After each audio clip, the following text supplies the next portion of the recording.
everyone. We are really happy to get started to our webinar series again after what happened in last year. So thank you everyone for joining us today, and especially Tyler, our very own special guest from United States. I'll tell more about him in a bit, but what I would like to start introducing you what our initiative is actually, Sci-Hub Armenia. We are an initiative that aims to develop the cybersecurity sector in Armenia.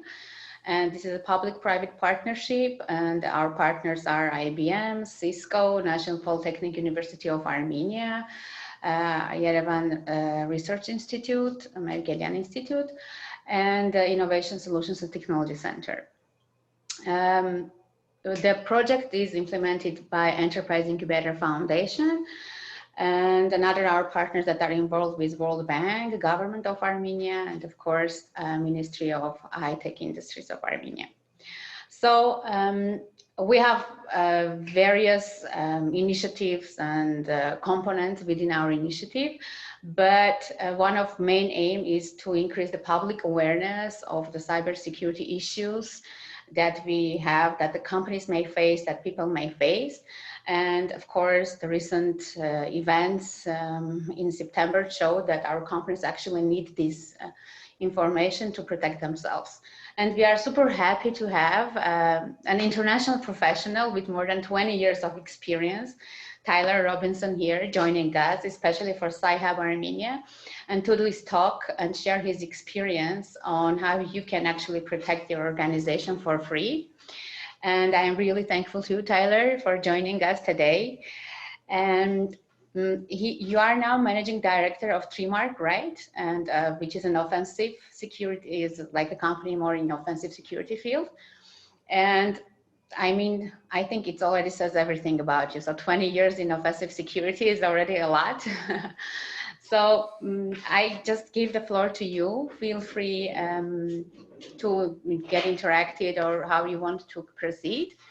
The floor is yours. Thank you. And let's get started. Thank you very much. I appreciate that. It's a very warm introduction, and very, very happy to be here with the Armenian crowd. I know it's very late where you are, and I wish I was in person, obviously, but, someone was checking a box, and, the COVID kind of started and got out of hand. So we will do what we can right now. Yeah, very happy to be here. This is a time that we are all kind of in a crisis from a cybersecurity standpoint, especially with all of the work from home, a lot of the ransomware attacks that are happening, cyber criminals that are doing many nefarious things. We've got the exchange attack, we've got SolarWinds happening. All of these different events are an indicator that the work from home lifestyle and the pandemic has not slowed what needs to happen in cybersecurity as far as protecting your organization, protecting yourself personally, with your kids being at home, with work laptops being at home.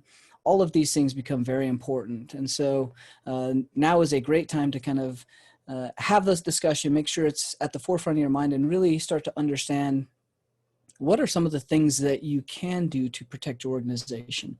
One of the common issues that we see as a professional in this field for 20 years is we have a lot of people that don't have large cybersecurity budgets. They don't have technical people to rely on. They don't even have resources that have either the time or money to combat some of the things that they're being asked to protect against. And so kind of the goal of today's talk is to address a lot of the issues around cybersecurity and ways that you can improve your security posture, your security maturity in its current state, whether you have a budget or not. Now, there's a big emphasis around different products, different blinky lights, a lot of applications, a lot of software. All of these things cost a lot of money. And often the return on investment for businesses is not necessarily a well-used resource. Many of these, when deployed and not configured, really don't help an organization become more secure. And the news and the breaches are evidence to that. Many of these companies that are getting breached have large budgets have all the appliances and name brands. So really the talk today is to kind of come back to what are the things that you can do that are actually stopping attackers. I focus primarily on the offense, at least for the last 2 decades, where I'm breaking into just about everything. And so as an attacker, what are the things that I'm seeing? What are the things that are actually stopping me? And most often, it's not one of the more expensive products. It's not one of the big blinky lights or the name brands. It's people doing good fundamental security. And so we're going to kind of cover a lot of those things today, from the aspect of what you can do today for free. And I will touch on a few places where you could spend a little bit of money and get some extra value add to that. But overall, the talk is really geared towards the enterprises that don't have a lot of resource or don't have a lot of staff, and even some of the larger organizations. We've been in many large organizations that don't get some of these fundamentals I'm going to talk about right. And so there should be a little bit of everything for everybody. And hopefully this will be at least engaging enough that you can go do some additional research. One thing I do want to note from this standpoint is, as you're seeing some of the ideas that I'm putting out there and some of the things that do help protect organizations, do realize that none of these are a one button fixes all. None of these are a do these things and you will be secure. Security truly is a journey. It's not a destination. You will never get to a secure point inside of an organization. It's always a maturing model. It's always a continual process, and we always have to improve upon that. Attackers get more clever. I mean, we spend a lot of time researching, figuring out ways around protections, controls, just like the bad guys. And so making sure that you understand that this is a continual improvement will really help you in the long term. So with that, let's kind of dive in on some of the things that are going to help secure your organization today. I'm gonna go ahead and see if the screen sharing works. Thank you, Tyler. Just wanted to say that everyone will have an opportunity for Q&A. So make sure you prepare your questions and use this once in a lifetime unique opportunity. I don't think it's once in a lifetime, because as Tyler mentioned, he's really interested to visit Armenia and will make everything to meet him in person. But just make sure you also prepare your questions, because we will have a Q&A session afterwards. Thank you. Sorry, Tyler, go ahead. No, that's great. Yeah. And the first opportunity I have, Armenia is definitely on the top of my list. We'll say it's in the top 10. So that's pretty good considering some of the places I've been. Yeah, great. So today's presentation is 10 things you can do today for free that actually will protect your organization. And like we were talking, these 10 things are what I would consider more of a high level top 10. Some of these are going to get a little granular. Some of these are going to have specific recommendations. And I think I counted right. So if there's more than 10, feel free to call me out on it. But, that is part of doing some of these. So before I get started, why should you listen to me? Kind of a little bit about me. Maria gave me a nice little intro. Really, there's not a ton here, but I'm 20 years plus in the industry, long time sysadmin and network admin. So I've been on the operational side, on the blue side, and spent a lot of time there over a decade. And so I understand the hardships and the ways in which organizations have business risk decisions to make. So it's not always, hey, just put this in place, don't worry about your users. We really do, and the good offensive people really do try to empathize and understand how an organization has to make money, how we have to enable the business, and how we have to try and further that business goal and objective while trying to still maintain security. And a lot of that comes from that prior sysadmin and network admin. You guys have the hardest job. I gave up and obviously went to the dark side and learned all the things because that job's way too hard. So I have a lot of empathy for that, and I understand it. Also a co-host on a 15-year-old security podcast, Security Weekly. If you guys want to keep up on news, want to keep up on what's going on, the podcast network has, I think we're up to 10 different shows. Global, we do them pretty much every day of the week. With Thursday being the best day because that's the Security Weekly, the main show that I'm on. But definitely check that out. It keeps you kind of up to date. It gets you familiar with products, concepts. We have interviews with very, very elite industry experts. And so If you don't have a good resource and you don't have a good outlet to kind of get that information on a regular daily basis, definitely check that out. Myself, I'm obviously an offensive red teamer. I said, hack into just about everything: ICS, cars, wireless, buildings. I specialize in ICS and physical and red teaming, but pretty much do a little bit of everything. A couple fun photos I got in here from many different escapades of physical exploitation that we like to call those Bob stories. So I also do training and speaking for many conferences kind of globally. If you just follow me, you'll see pretty much anything that I'm doing. I've taught at Black Hat for the Exploding ICS class and Dark Side Ops course, a keynote speaker at ISAC Global. So lots of things going on. All that's just to say, I know a few things and I can definitely provide my expertise and experience in the areas I do. That doesn't mean I know it all. That's one of the things that I'm always continually learning, as we all should. And so hopefully some of my experiences and insight provide you some value today in your talk. So welcome to 2021.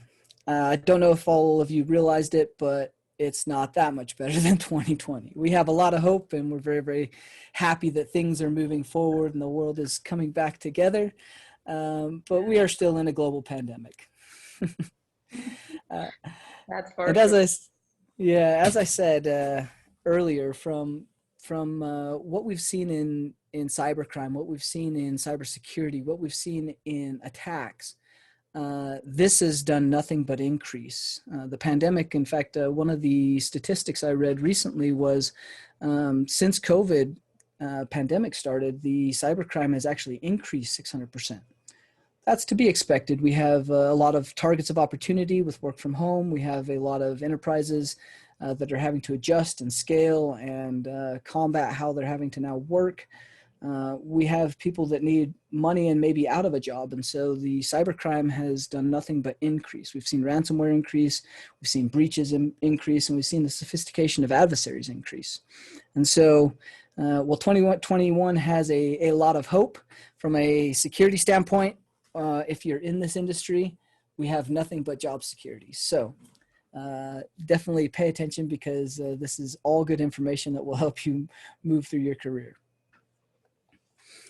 So with all of this pandemic, with all of the things that are happening in the world today and the problems that organizations are facing, how do you focus and prioritize all of the things that you're having to now protect? How do you prioritize the things that actually matter? I mean, you have things such as EDR or AV, antivirus, a SIM where you're logging and collecting all of the information. You've got networks to now scale and make accessible from remote locations, from home networks, which may be hostile networks. Kids' iPads and kids' games, let me tell you, those are probably not the greatest applications to have on your network. It is not a nice network to be on at home. So you've got a new boundary and border that you have to learn how to protect. You've got different firewall configurations you have to manage. You've got to open a lot of this stuff up so that work from home and the business can continue functioning and making money. And then you have all of the previous vulnerabilities and all the new vulnerabilities starting to come out, which this year has been some very horrendous ones. Anybody following Exchange? I mean, Exchange is everywhere. This is one of the most critical vulnerabilities we've seen in a while. So if you're listening to this and you have not patched your Exchange yet, you should just drop this webcast, go patch Exchange, come back and watch the recording later. It's that critical. So you've got a lot to deal with. So really, how do you focus on the things that matter, the things that are going to make a difference as you're detecting and trying to protect your organization moving forward? That is one of the hardest things to try and figure out. Really, from the standpoint of attackers, getting the fundamentals right is going to make a huge difference. That doesn't mean that it's going to stop all attackers, but configurations and the way in which you do security from a cultural standpoint and from a mindset standpoint is probably the best starting point. Make sure that you understand what you're trying to accomplish, how security should look. It's not, the blinky boxes, not all the vendors. Like, how are we going to focus on getting our users secure, having a culture that adopts security as a priority from a top down, and then really start to build out upon those things with people and processes, and then the technologies to protect them when there is a mistake or they don't know. And so really the focus and prioritization of all these things is probably the single most important strategy and thought process that a team for any organization that's handling security should be focusing on.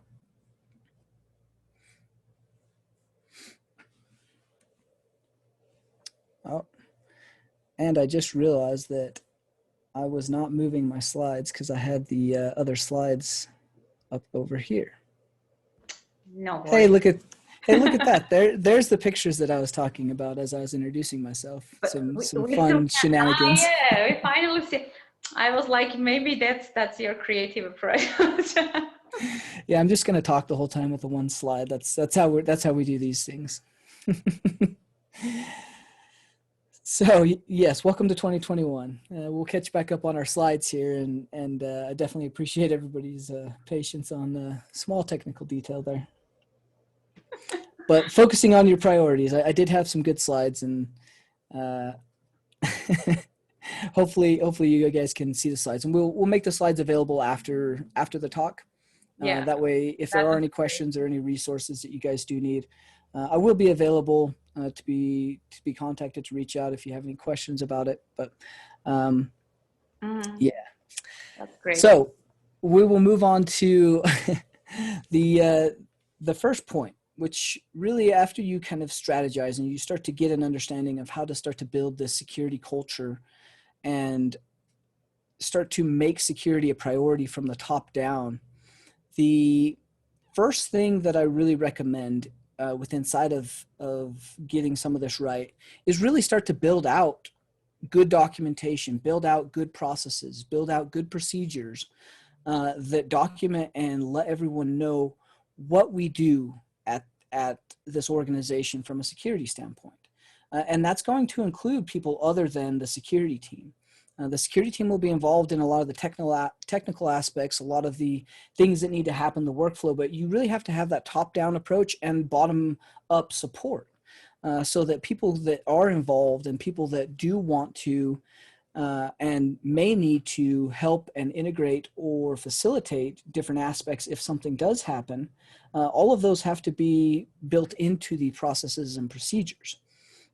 And so really understanding from your organization standpoint, how do we build this process? How do we build these procedures? How do we build and run tabletops that include everybody so that we build that culture into us, we build that ownership into the environment, and we make it very robust in the fact that everybody's on board, everybody knows what needs to happen. So one of the key things I believe is building good documentation around your processes, your procedures, who has what in the environment, who's responsible for it, how is it deployed and configured, and if a breach happens or an incident happens or we have some kind of an indicator, how do you actually respond to that appropriately? Those are the things that make or break an organization during a major breach or an incident. And so getting some of that documentation and tabletops down. So once you have your documentation and procedures down, the tabletops comes into that. And that's where you start to run through different scenarios.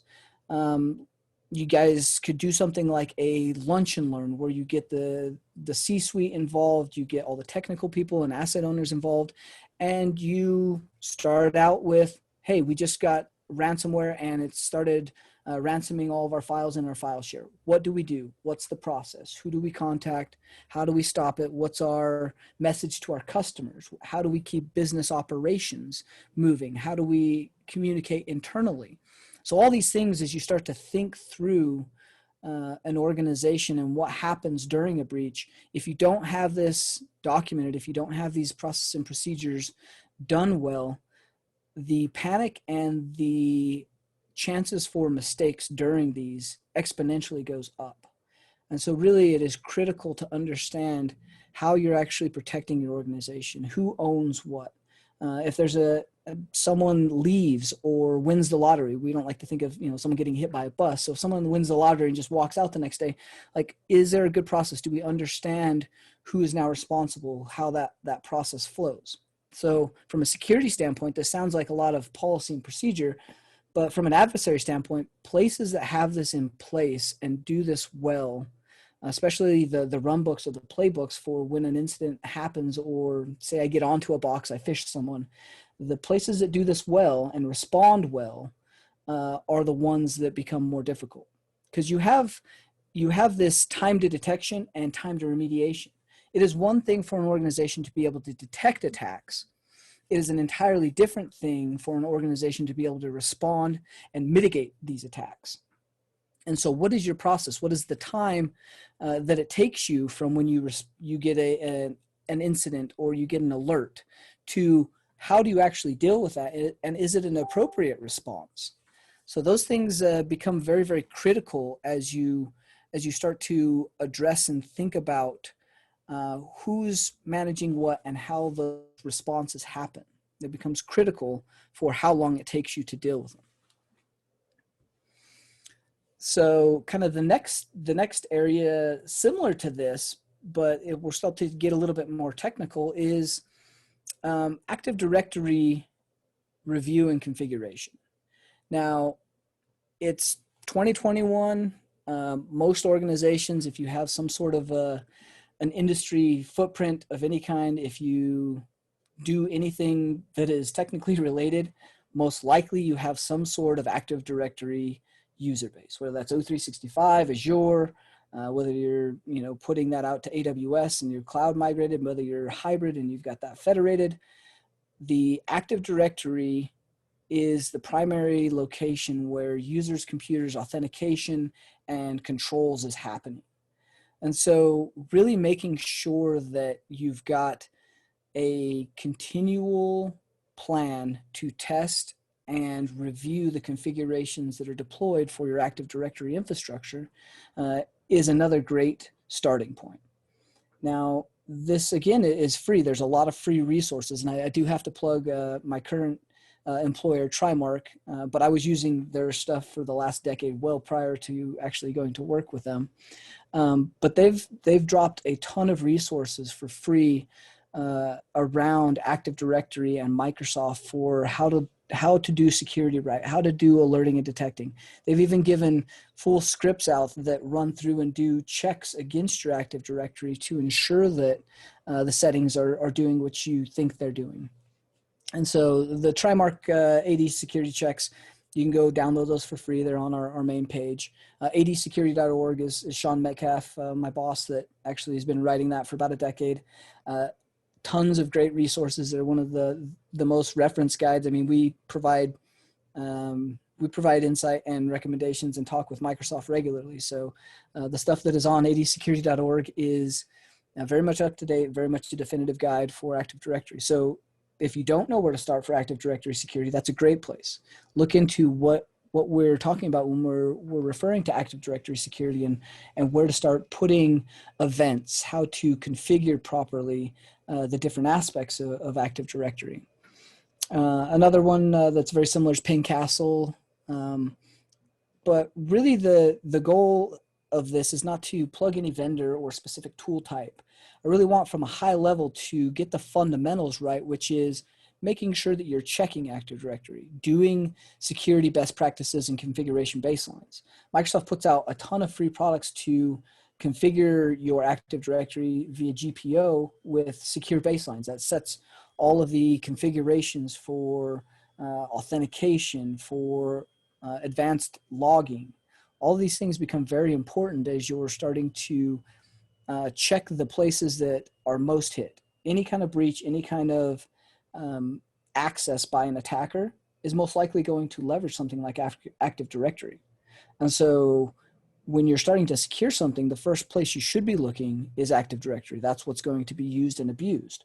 And it is almost exclusively always abused in some manner or form for a major breach or incident. And so you start to look at ransomware. Ransomware abuses the connectivity of all of these user accounts and shared credentials, and easily guessable credentials. So all of these things and the access the Active Directory is providing, those need to be protected properly and ensure that those are configured properly. And so there are other tools out there from an offensive standpoint. Bloodhound is a great tool put out by the SpectreOps folks. Rohan and Andy both have spent an immense amount of time building out the math graph interface that allows you to take your Active Directory and provide a visual representation that connects points that you'd otherwise not be able to see with inside of Active Directory.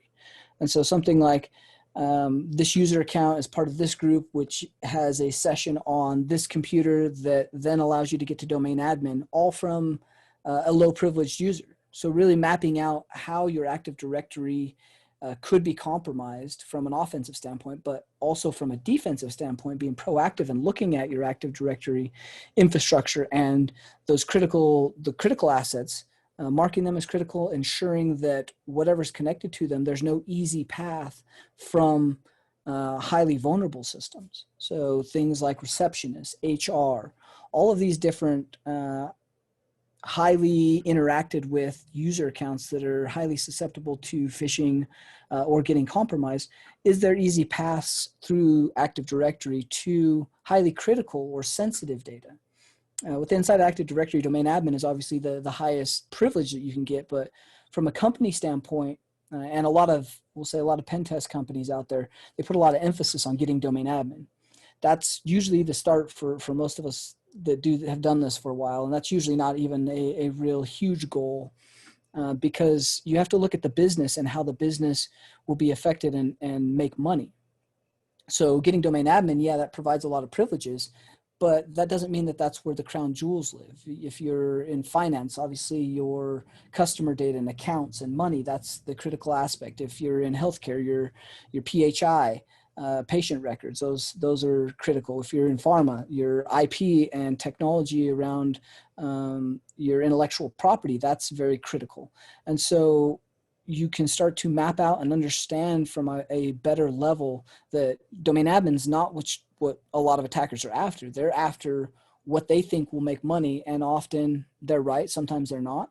But from a business standpoint, you need to really ensure you're protecting those things that matter, the things that make your business money. If it's your reputation, you can't have your reputation damaged. How do you protect and manage that reputational standpoint and make sure that a breach is stopped very, very early in the attack? And so those are just things to think about from an Active Directory protection standpoint, and a good starting point for any organization. So to follow on some of that, and I did kind of cover some of that, I did say I would provide some more technical references to some of the things I'm talking about, because obviously this is a more technical talk. But from a good practice standpoint and things that you do want to think about and make sure that you've done, and things that we see in even very, very large organizations that are mature, are things like separating admin and daily user accounts. You would be very surprised how many highly privileged domain admins or server admins or network admins utilize their highly privileged account for checking their email or getting online, or they're using the same computer that they have a personal account on. That's a really bad thing. Okay, if that account or that computer gets compromised, then those highly privileged credentials are in there, and as an attacker, we'll get access to them very quickly. So making sure that you're separating which computers you're doing administration from, but also separating the accounts you're using on a day-to-day basis. Only use your highly privileged accounts on computers that are protected and that you need to use them on. Don't use those for your daily driver. That seems very simple, but honestly, there are more places that get this wrong. And again, another great thing that you can do for free today that will go and make strides to help start to protect your organization. And this does go for DMZ. One of the other common things we've seen a lot of is DMZ servers need to be managed, correct? So why would I not manage those with my highly privileged domain account? Well, that's really bad if that DMZ server, which is exposed to the internet, gets compromised. Those credentials are then owned, and therefore the internal domain is owned. So what's the point of the DMZ? So again, really thinking through where and how you're using things and being very cognizant from that security mindset standpoint. Service accounts is another great one. Every company has service accounts. You got to have your vulnerability scanner. You've got to have your asset management. You've got to have all of the vendors say they need highly privileged service accounts. Usually they don't need the full request that they need. They want domain admin or they want high privs. They usually don't need all those. You can granularly filter those down. And if you are going to have to use those service accounts, ensure that you're changing those passwords regularly. That's one of the common abuses. As an attacker, that's probably the accounts that we abuse the most. Service accounts are not often monitored because they're being used throughout the entire environment. Passwords aren't often changed because that's a lot of work. Those credentials are used on multiple systems and it can break things. And so using something like Microsoft Managed Service Accounts, which is free, built into Active Directory, uses a 240 character password, automatically changes it. Why would you not be using something like that? That's way easier to manage. And you don't forget that the last time you changed that SolarWinds password was in 2013, and it's really, really horrible still. So just another kind of technical aspect of things to keep in mind as you're managing Active Directory. The KRB TGT account, which is what's used to sign all the tickets for the whole environment. If that account gets compromised, I can make my own tickets, and I can do that for up to 10 years if you don't change that password. And so that means that hash only needs to be stolen once. So you could have been compromised 8 years ago, and I would still have access to the environment. So the KRB TGT having a plan and process in place to make sure that that account has the password changed on a regular basis. Seems very simple. Most places don't do it. And it's a high risk, high vulnerability to most organizations if they've ever been compromised in the past and that hash or that account has gotten out in the wild. So make sure you get that changed, and there's great recommendations and guidance from Microsoft or adsecurity.org on how to change that. Requires a double change at the same time, so that's the little note in there for you. And then one of the last kind of tips and tricks that we don't often see is making sure all your highly privileged admin accounts has sensitive do not delegate. With inside of each of the accounts, you have an option in there that does not allow the delegation of that account to act on behalf of for Kerberos. With inside of Active Directory, there's authentication methods called Kerberos that you can do impersonations in order for applications or services to utilize different accounts. That's kind of how it's designed to use. But there's accounts you don't want that to happen for. And so make sure that all your admins and highly privileged accounts don't have delegation available for them. You build specific accounts out for delegation purposes and ensure that those are managed properly. I'm going to take a quick break here just for a second and make sure we don't have any questions. And if we don't, I will just keep moving on. Yeah, I think we are still good. So excellent. Yeah. So next big tip and trick to kind of get right. And there's a lot of controversy. There's a lot of buzzwords around this. There's a lot of news and aspects around 2FA, which is two-factor authentication. Things like Duo or SMS texting that your bank will do once you log in to make sure it's you. Those different validation points where it requires something other than your password is what we consider two-factor authentication. Now, there's a lot of things around two-factor authentication that, yeah, it's not easy to get right, and there's a lot of security companies, there's a lot of people that will say that SMS verification is not two-factor, which I can agree with. It takes a little bit, an extra step or two to kind of gain access to a phone in order to bypass, two-factor authentication. You've got S7 vulnerabilities. You've got SMS SIM swapping. You've got some recent research that some of us have used where you can do SMS on behalf of, and you can enroll a phone number so that you receive text messages for people. Well, if you're receiving text messages with two-factor, that's obviously a problem. So two-factor SMS is not ideal. However, I would rather see two-factor authentication on things than just the plain old password. So it's not a fix-all. but good two-factor when done right, where you're using a token or you're using an authentication app, these are highly secure. It adds a layer of protection. They are bypassable. We've gotten around several of them. You can spoof or get users to accept push requests. You can get users to put in their two-factor, and we can proxy those through. So there are vulnerabilities. It's not a silver lining to everything.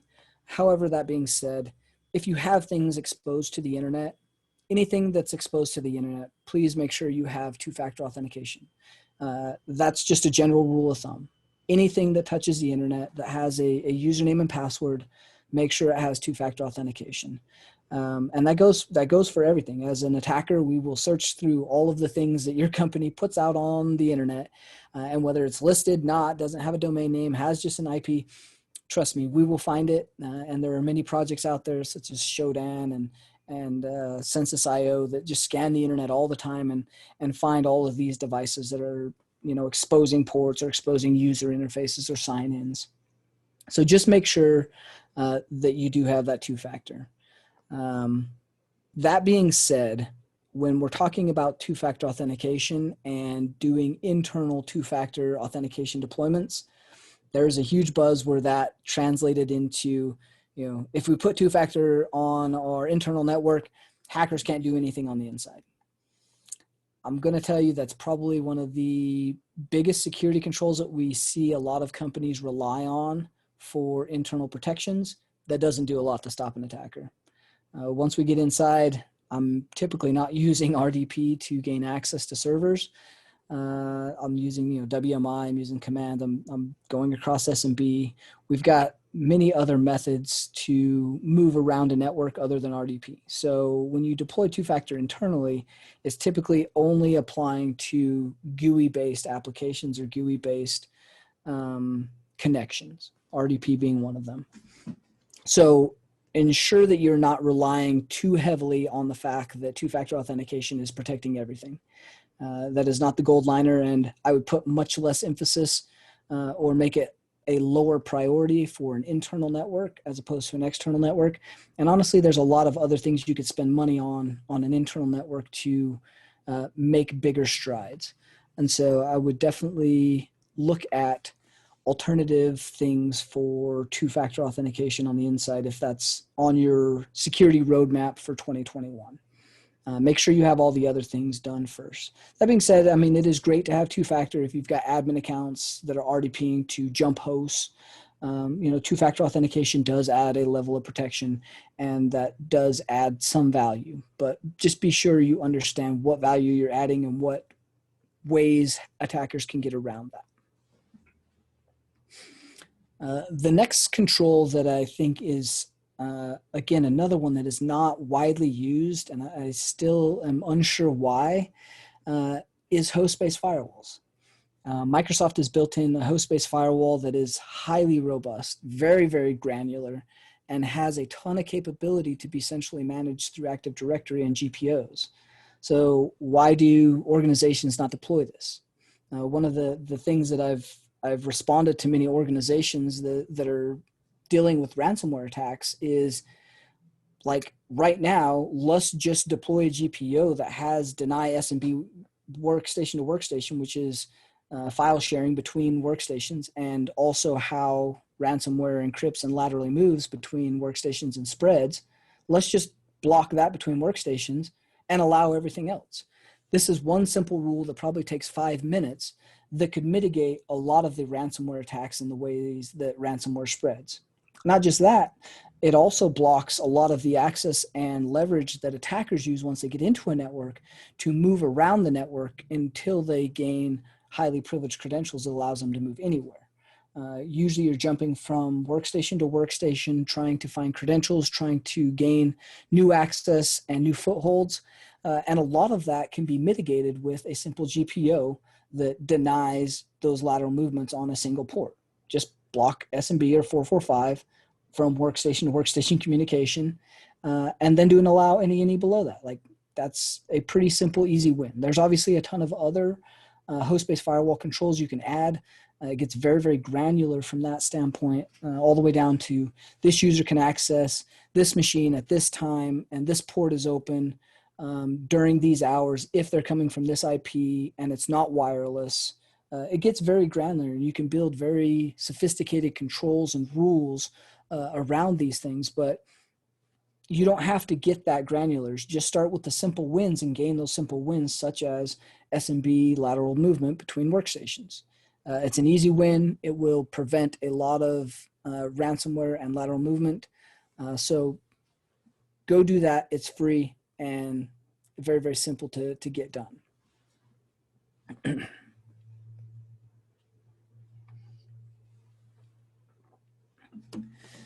The next control I'm going to talk about is one that we see a lot of companies invest a lot of time and money in, and with good reason. We've pushed from both an offensive standpoint and defensive standpoint to log all the things. Logging in SIMs are for those that don't know what that is, it's a centrally managed repository of all the logging events for logging collection events that you can do detection, correlation, storage of the events from your network appliances, endpoints, servers, and then it allows you to build alerts and dashboards around. And so the logging is very, very critical to an organization for its visibility and its ability to see attacks and respond to them. It gives them good evidence. It gives them good things to follow and respond to. That being said, the mantra of log all the things was kind of how it all started. And that's how a lot of these companies make a lot of money, because of all the data that's being ingested. So we end up with what's called alert fatigue or detection fatigue, where you're seeing so much information, we're logging so much information. There's no real good way to discern what's normal versus what's not. And the volume that's coming in does not allow for high fidelity detection and responses. And so one of the big problems that we've been pushing is really starting to evaluate what you're logging and only log those things that are high fidelity, that are critical, that have very low false positives, and begin to narrow in on the things that matter. See the things that matter, follow and log the things that matter, and then react to those things. So you're not chasing fires all day. So you're not looking at more logs and more dashboards than you know what to do with, and therefore you don't do anything. Or when you do something, it's too late because you've been dealing with all of the volume and or false positives. And so one of the nice free things that was provided for endpoints and servers over the last few years is Sysmon. Now, Sysmon is a free Microsoft product that enhances the logging for endpoint detection and specifically provides indicators and events for known attacks, things that would be much lower from a false positive standpoint, things that if you see, that's going to be probably an attack. But a lot of places have not implemented Sysmon because they've got either another SIM in place or they're already logging too much and they can't ingest anything additional. And so we really ask organizations to consider what they're logging with their current SIM and then evaluate what value that's adding. Are you able to find and see attacks? Do you have the visibility to respond to them if you do see something? Do you have enough evidence or information to do anything with a single IOC, an indicator of compromise? And so with Sysmon, getting that configuration correct and then using the event log forwarding to then forward the things, filter and forward the things that actually matter, you get very, very high fidelity and you can see attacks very clearly if you're doing it right. And there's a ton of guides out there from Microsoft, adsecurity.org. There's a ton of guides around getting Sysmon set up to do threat detection. So again, we go back to that. Make sure you can see things, but on top of that, do you have processes and procedures and enough information to do something once you see it? What's your mitigation process? How are you responding and remediating? So don't forget those points from earlier around if you are going to log and you do have that visibility, then what are you going to do with it? Another great one's OS query. This is much more focused towards Linux or Mac OS, things that are not Windows. And so integrating that with something like Elk, which is Elastic, Logstash, and Kibana, which is also another free tool that allows you to ingest all of the data from like Sysmon, Windows event logs, things from your firewall. So that's a free SIM that you can actually get in place very quickly, leverage something like Sysmon to get high fidelity alerts, and then pick up the things that are not Windows with OS Query. And for free, you've got a very robust, high fidelity alerting and detection engine. That could have cost you $100,000 plus maybe per month for some organizations for some of the other commercial products. I'm not saying the commercial products don't have advantages. There are a lot of advantages. They do take some of the guesswork out, but they also can miss things. And so making sure that no matter what you're using, you're tuning it so that it's getting those high fidelity alerts, you're testing it. And that's where offensive security companies and pen test companies come in to make sure that no matter what you're doing, I know your vendor says it can see attacks and it will detect them, but let's test that. Do you have it configured right? Is it deployed right? Will it see the things that actually are happening? And so you have to continually be in this process of tune, configure, test, and then do it again. Wash, repent, rinse, repeat. Do that over and over again. And that will be that continual improvement that security is. Again, we go back to this is not a destination for security. We won't get to be secure at some point in the future. We are always improving. We're always continually moving forward. And so making sure that we have that kind of cycle understood within inside of the organization, we properly articulate that to the executives so that they understand that, you know, they're not going to hand us this check and now we're going to be secure. They understand that this is a continual process. There's continual budgets and improvements. There's continually new things that we have to protect against. And so just getting that mindset and that cultural shift is very, very important. From some detection analysis aspects, there's some great resources put out by Japan CERT. It's JP CERT CC. These guys put out some tools. They put out some articles. They put out a bunch of detection mechanisms and really understanding the attack, and they've broken it down into an easily understandable format. So if you haven't been following Japan CERT, I've made a note and a link there. Go check out anything Japan CERT does. They're fantastic. Malware archaeology is another great one that goes over the different event logs and different things that you can go and discover to do threat hunting and or threat detection. As well as adsecurity.org. Obviously, that's been a resource that I've used for over a decade, and there's a ton of information on our site there.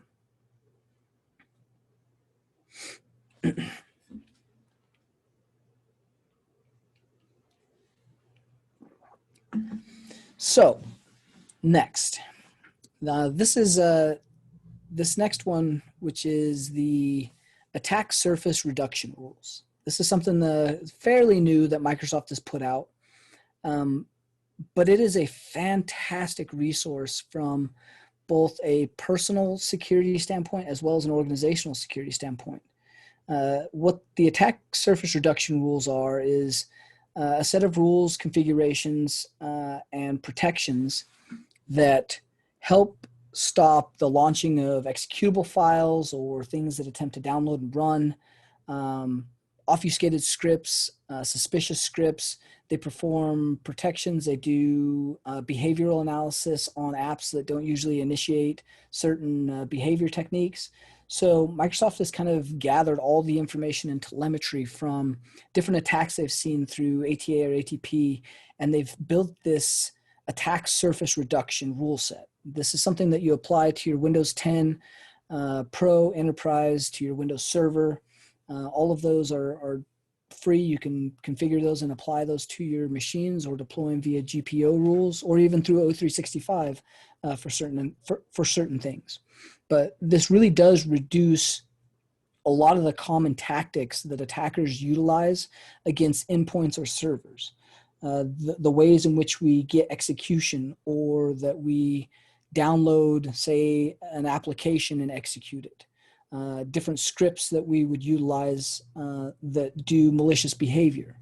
those kind of common aspects or techniques that attackers use commonly for many of the attacks are mitigated and or outright blocked if you have it in blocking mode, which it does have an audit mode, so you're not causing end user disruption.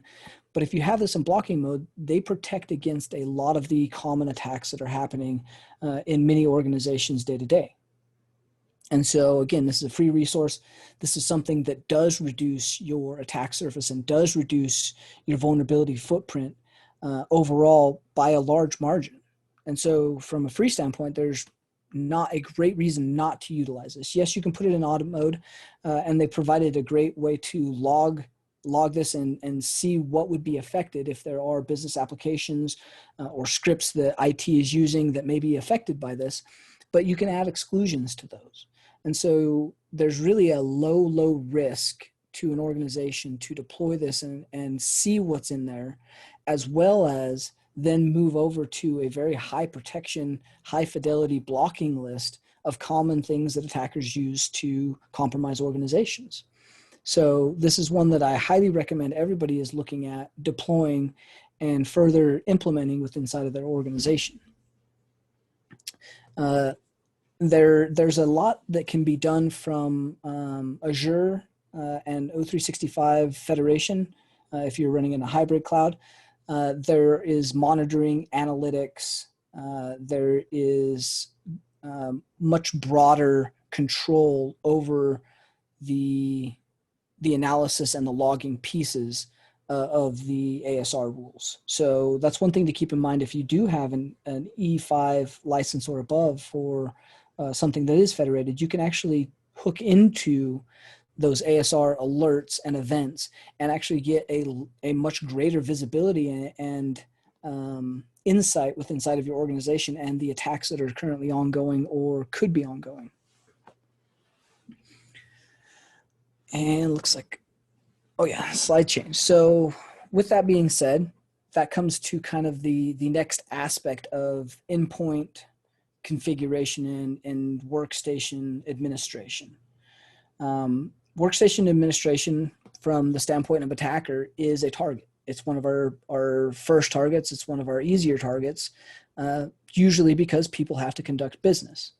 So getting your local workstation configurations correct is vital. Otherwise, everyone is a target, which in most cases, everyone is a target, but you're at a much higher risk if you don't have this done correctly.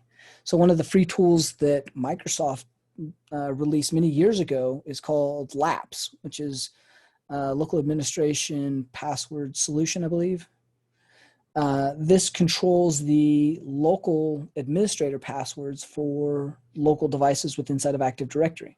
It randomizes it, changes them on a regular basis, and it makes them very secure.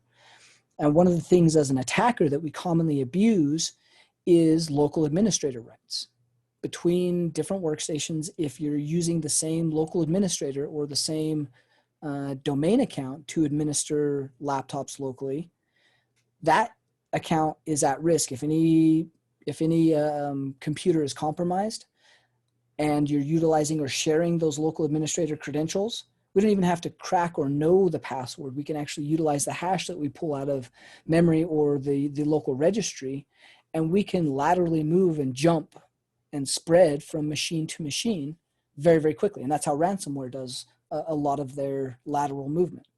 And so making that local administration password different from every workstation used to be a very high overhead from an administration standpoint. But with the free tool that Microsoft provides, LAPS, you should be doing this. They should all be randomized. They should all be unique. And you should not have local administrator access being shared across multiple devices. That's how an organization gets owned. And that's how we as attackers very quickly will move through and make short work of any domain. And so free utility, pretty easy to deploy. There's a ton of guides and usage on how to deploy it properly and clean up old things. So make sure you're using it. Again, we talked about the attack surface reduction rules. Apply that to your local machines, put that into your gold images, push that out via GPO. Baseline GPOs for security settings. Microsoft provides Every year they update their baseline security policies for good audit settings, for good configurations of authentication settings. These are all, there's tools that deploy these via GPO and analyze and look at how you're configured and just tell you what the differences are so that you can change them. So make those changes and apply the good auditing rules, apply the additional security. Make sure you don't have landman passwords enabled and still within inside of your organization. Again, these are simple things that we see in large organizations that have extensive password management suites that cost hundreds of thousands of dollars, and we just go past those because they forgot to set a setting within inside of group policy. So make sure you're getting your local policies and your group policies correct. Change simple things like changing the default application that executes certain file extensions, HTA, PS1s. If you defang and make these non-weaponized file extensions so that Notepad opens them, it makes it very difficult for an attacker to troubleshoot their access and utilize the tools, as well as it stops your users from making a simple mistake like double-clicking something that looks like a Word doc that's actually an executable. So make sure that you put some of these simple wins that take an afternoon to configure and deploy and test, get those in place. That stops a lot of attacks. And then look at some of the advanced things like Windows Hello, where you're using passwordless passwords, and start to adopt some of the new technologies that Microsoft is putting in place. There's a lot of credential protections. There's a lot of things that are happening where there's big advantages for things like Windows Hello. So look into those and start to set your organization up for these new improvements.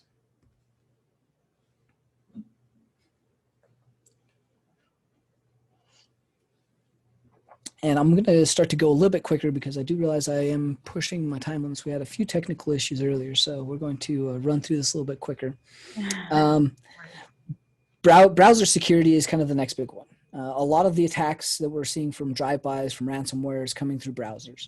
So best policies around browsers from an enterprise standpoint is make sure you control the browser. If you don't control the browser, your users are going to download whatever browser they want and configure it however they want. That means they're going to have the extensions they want.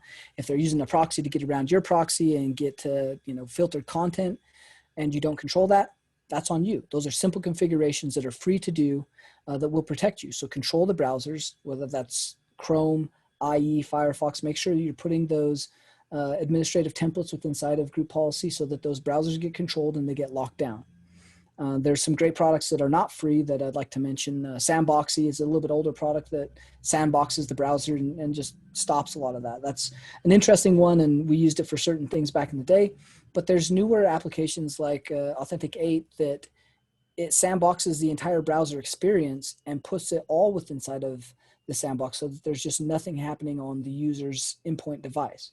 There's some testing that has to be done for certain applications for this, but look into those things and really start to understand that your browsers are a vector of attack from a malicious standpoint and from an attacker standpoint. And so you have to put some emphasis on actually getting that correct. With that, using things like profiles and functions, Chrome, IE, in fact, I would just disable IE and move to Edge, right? Like there's no reason to be using IE anymore.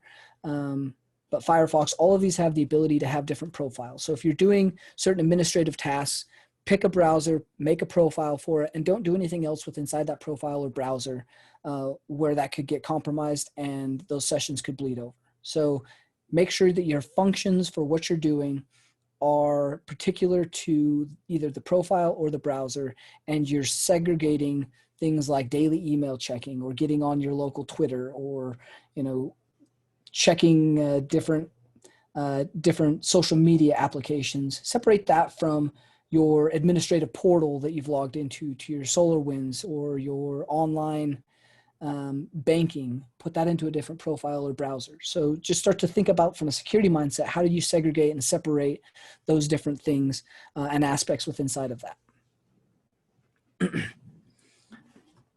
Additionally, disable macros. So we are in 2021. I know that 2008 called and their exploit via macro would like its day in the sun again, but really it's time to get rid of macros. If you are using macros, you're some kind of financial organization, you've got people using spreadsheets that have macros, whitelist those. Make sure that you know where those are and control those locations that macros are being executed. Otherwise, disable them. There's GPOs out there for all the Office products now that simply just disable macros, disable execution, disable DDE, all of the things that make Office dangerous and an attack vector can easily be controlled through GPOs, whether that's local policy trust centers, O365 configurations. Block those. Again, file extensions, block common file extensions, and I can provide a list later that there's certain file types at your edge of your firewall. Most users shouldn't be downloading EXEs, PS1s, VBA scripts, all of those things. Those should be blocked at your firewall. So get that right. Change your file execution extensions and what applications use those. Let's see, and I've got 2 more, so we should get through this fairly quickly here, and we might be close to being on time. No worries, Tyler. It's really interesting. I'm sure it's very useful. So okay. I know it's late there, and I'm keeping you guys in the office late on St. Patrick's Day, so I'm surprised that everybody's standing up. Yeah, we are not wearing green, so it's okay. That's excellent. Vulnerability management. Now, I put this towards the end of the list, and this gets a lot of flack for me when I talk about this, because this is something that, while it is very, very critical to get right, and there are vulnerabilities that are being abused commonly and we have to patch, there's so much emphasis on attackers using exploits, vulnerabilities, and patching. They make a big deal out of the 0 days that are coming out and all the things that attackers are abusing. I'm going to tell you right now, I can count on one hand how many 0 days or exploits I've used during engagements, and that's over thousands of engagements. It's not a common practice. If they're there, yes, they will get abused, and you do have to patch. So I'm not saying don't patch. What I am saying is much less emphasis and priority needs to be put on these 0 days and exploits. Now, there are certain ones that do make a big difference that, yeah, you need to deal with, like the Exchange one.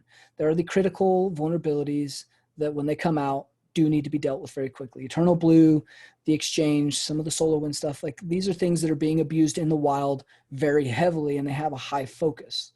That being said, massive budgets, massive time is being spent on patching and patch cycles and vulnerability management software.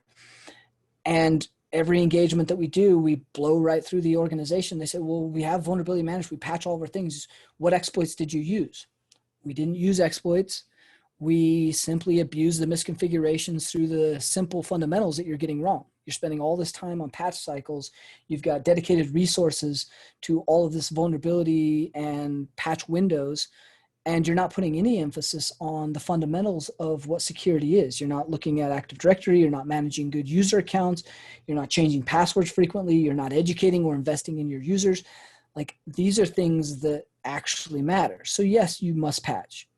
Turn on Windows updates, get your WSUS server moving, make sure that you are keeping up to date on critical aspects of patching. And I did put some links at the bottom of this one for CISA.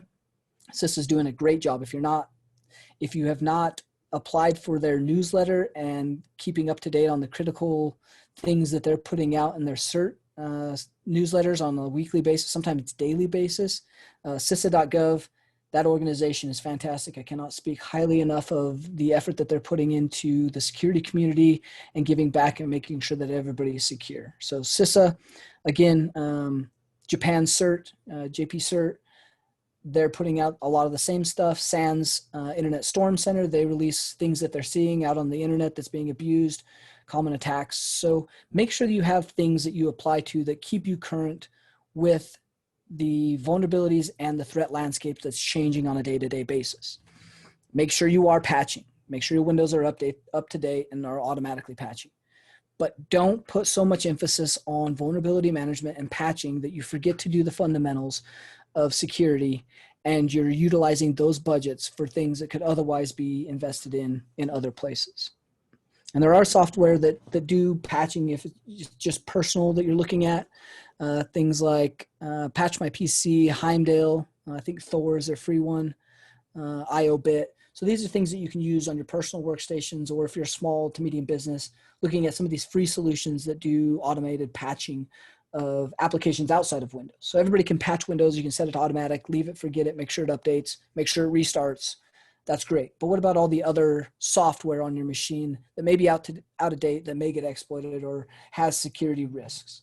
Make sure that those get automatically patched and can be utilized and updated automatically with very low user interaction. And there was a list of some free ones there that you can look at. And kind of the last piece that I think is probably one of the most overlooked, but honestly, the most important aspect that most organizations are either getting really right or getting really wrong. And that is investing in people. At the end of the day, there's a ton of blinky light boxes. There's a ton of vendors. There's a ton of products. There's a lot of things you can spend money on. There is not a way to replace the human, and there's not a way to replace talent. The eyes and intellect of the human being will always be superior for at least the next 50 years, in my opinion. AI will not catch up. It's not that mature. So you will always need good people inside your organization. So good people, in order to retain those good people and in order to keep an organization security focused, bought in, happy, you have to invest in them. And that's investing in them personally and professionally. So making sure that you're investing in the personal growth of each individual, understanding what their goals are, help facilitate, enable them to either move up in an organization or move on. And don't be scared of people moving on, making sure that they have that platform and really the buy-in and support to do everything that they possibly can inside of your organization and facilitate that, but then helping them to move on when they do make that choice if they've outgrown wherever they're looking. So that's going to buy loyalty. That's going to buy long-term buy-in. That's going to buy security and culture. And that's going to attract talent. All of those things are critical for an organization if they want to be able to have a good security program and they want to start to mature in whatever aspect of security they're at currently. If you can't attract talent, if you can't bring in good people and you can't retain those good people, you are going to have a hard time getting down this path very far.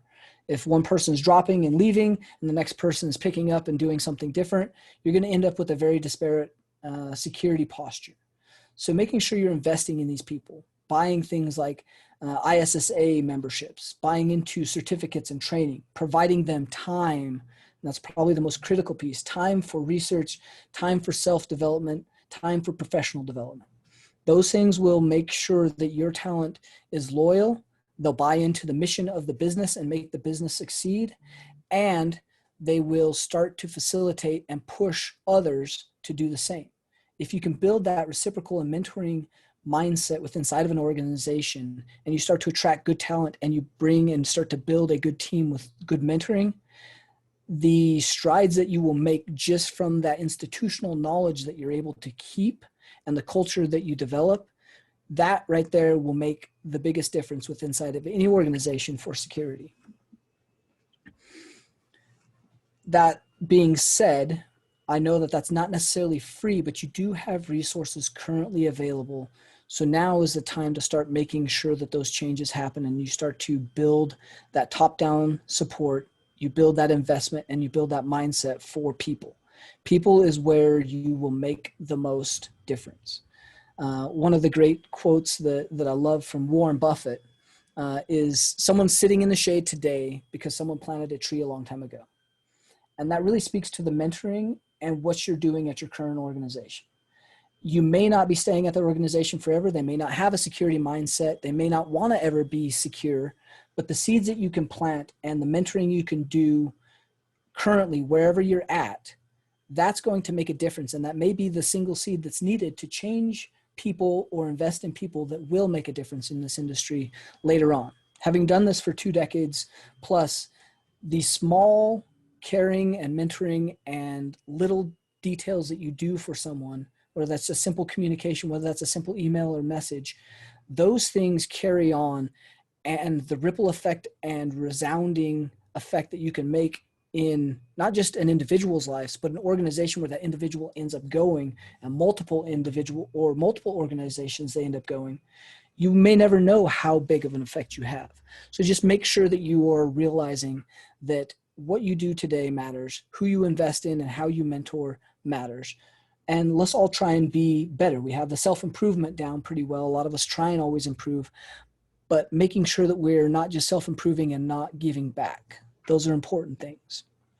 So with that, that's the list of the top 10 things you can do. And there's a few here that didn't quite make the top 10, but I did want to recommend and reference. The Windows Store, if you can utilize that on Windows 10, it automatically updates. It's verified software. If you can't do that, make sure you verify the software you're downloading. Make sure you're not getting a cracked version or from some shady site. Go to the vendors directly, download and update directly. Check the hashes when you're doing your updates. BitLocker encryption, make sure you've got whole drive encryption for physical security. We'll all be back and traveling soon, hopefully. So make sure you have the physical devices locked down and protected using things like BitLocker, which is free. Whole drive encrypt everything. Make sure you've got a boot pin. Make sure you've got TPM backed BIOS, secure boot setup. Also all free, manageable stuff in AD. Very simple to do, but makes a big difference from a physical security account standpoint. And with that, I think that's some of the final thoughts I had were really just making sure whatever you're doing, again, make sure that you're configuring, you're tuning, whatever you're spending money on. If you are spending money, make sure that you're testing it, make sure you're tuning it, make sure you're ensuring that the configurations are doing what they say they're going to do.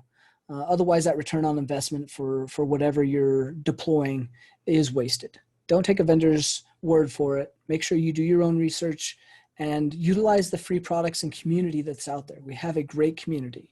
I do want to thank all the companies, the operators, the clients that I've had the privilege of working with, and the security community as a whole. The people that have, paved the way for us to kind of stand on now are immense. There's a lot of strides we've made. We are a great, tight-knit community, and pretty much everybody's there to help everybody else. So just make sure that you give back, make sure that you leverage the community when you need to, and let's all do our part and make organizations a more secure place.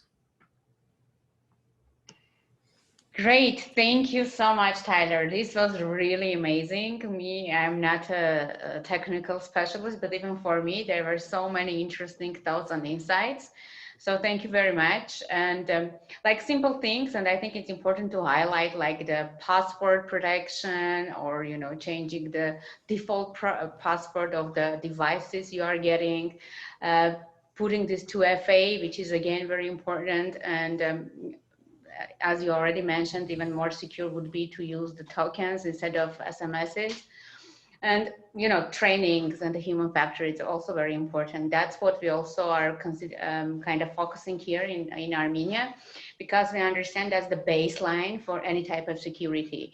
So if it doesn't matter, is it a receptionist, is it a simple worker, an office manager, or a CEO or CFO, this training, this awareness, this understanding how important it is, it's very crucial. And that's what also we think. So that was great from your side to know. And the tools you shared, all this free information we can actually use. And I hope and I'm sure that some companies here in Armenia will implement those. We are actually quite big in using Microsoft products. So I'm sure it will be also very useful for them. So thank you again very much. It was really, really, really interesting. And I was wondering how much time you have, because we have like 3 questions, if you don't mind. Plenty of time, happy. Yeah, great. So one question we have here is, any tips for protecting web servers and web apps? And they're saying that it's a fantastic talk, one of the most useful videos I've ever this year. Any tips for protecting web servers and web apps? So from a web app standpoint, and this is, I'm actually going to update things that didn't quite make the list, but protecting your APIs, protecting your web apps, things like web application firewalls. Again, going back to finding good web application firewalls that are either paid or free, and ensuring that you have those configured and tuned so they're not easily bypassable. Web application firewalls is one great method. Getting a web application security assessment prior to releasing, or if you've already released, making sure that that application has been tested by an offensive person. That's a great way to ensure that your web application is protected, and they can offer good insights on different recommendations that should provide additional protections. Make sure that you validate the web application companies you're hiring so that they are providing great recommendations as part of whatever they're doing. But that's probably the best starting point. Ensure that you've got no APIs exposed that do additional things that can be bypassed if you're not authenticated or authenticated. Make sure that those tests and APIs and source code, ensure that the servers that they're on are patched, and whatever is exposed is using the least privilege, or does it need to be exposed. If there's a management piece to a web application and you expose that to the internet, why not just put that behind a VPN where whoever needs to access the management side of that has to VPN. So things like that. That's probably a great start from a web application standpoint.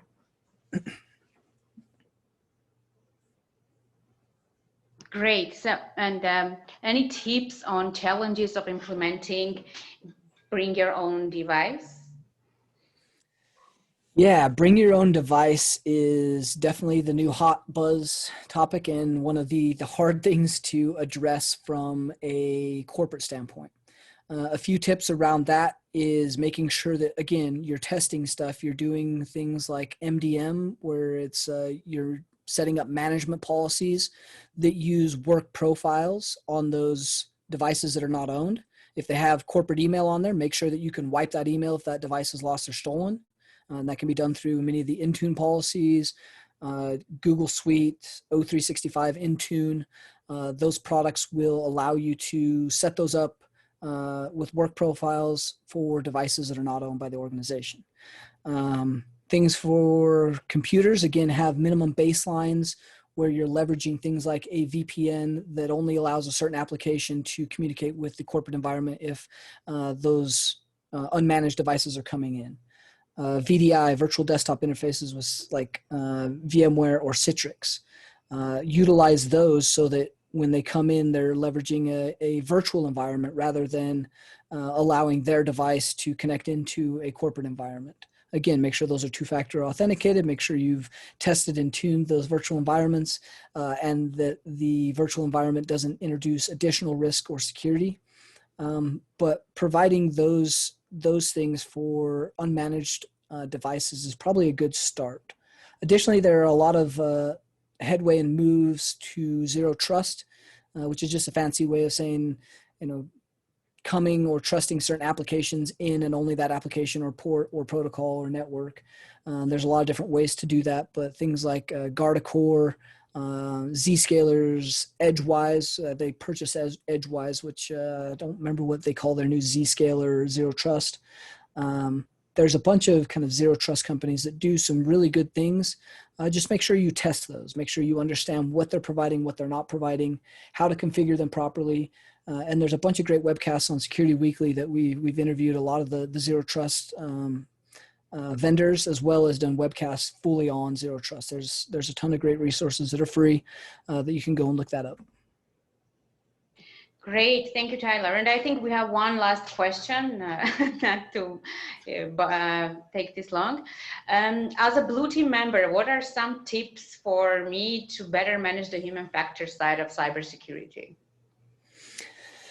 The human factor side is one of the hard ones. I would say the best tip that I can give from a defensive standpoint for managing the humans and managing your risk posture from the humans is engage your users. Ensure that your users understand that they're part of the company. Their paycheck comes from the company, so we're all in this together. But don't come down on your users with the hammer of Thor and, security, do this. There's a lot of no's.